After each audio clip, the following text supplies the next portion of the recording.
Well, for more on this, George Harding-Rolls joins us now from London. He's the Sustainability and Climate Campaign Lead at Action Speaks Louder.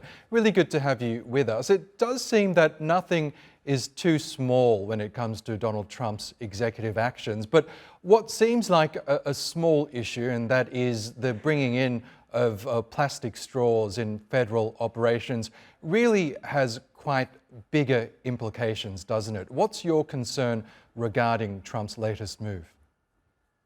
Yes, it's interesting that Trump focuses very much on that user experience and very much on the discomfort that people feel with things like paper straws versus plastic straws.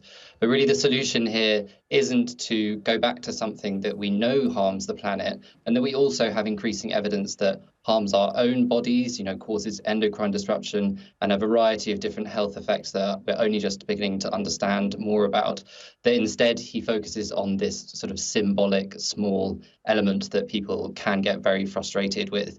But I think in the way that plastic straws have become a poster child for the plastics crisis and the wider environmental movement as a whole, you can see that his taking a stance against paper straws in favour of plastic straws is really symbolic of his wider attitude towards the various different levels of action that we need to take on not only environmental crisis, but on the climate crisis as well. Yes, and so what, in your view, is the solution to this? As you say, Trump has played on the relatively minor inconvenience of some paper straws disintegrating during use. I mean, there must be a better solution to this than pushing for the use of plastic straws. Yes, exactly. And one of your other interviewees alluded to it, that we need to move to reuse and refill systems. It wasn't so very long ago that we didn't have single-use plastics at all. And not to forget that this isn't just a push against straws. This is also the original Biden proposal was also around other single-use plastics as well. So we have these systems in the past, and we also have forgotten how to innovate on the various different types of packaging that we need. We've relied on plastic as this very, very easy solution that fits in incredibly well to our high consumption throwaway lifestyle. And as you're seeing, the consequences are really catastrophic for the environment. And I think, another point is that plastics are made from oil, and oil and gas is one of the number one causes of the climate crisis and global heating.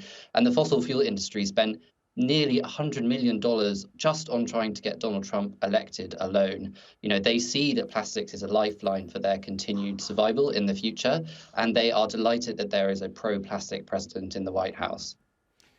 And it seems that it's not just this executive action which could affect the environment, because a massive consumer goods company, Coca-Cola, has said it might be forced to use more plastic because of Trump's tariffs on steel and aluminium imports. How worried are you about the danger that this second Trump administration poses to the environment, particularly when it comes to the fossil fuel industry? I think we should be incredibly worried. As I said, plastics are the lifeline of the big oil and gas industry. Moving away from fossil fuels is the number one way that we're going to be able to mitigate climate change while we still have a chance. And having an administration in one of the biggest emitters and biggest energy users in the world, who is not remotely interested in taking actions to protect millions of lives, not only now but in future generations, should be extremely concerning.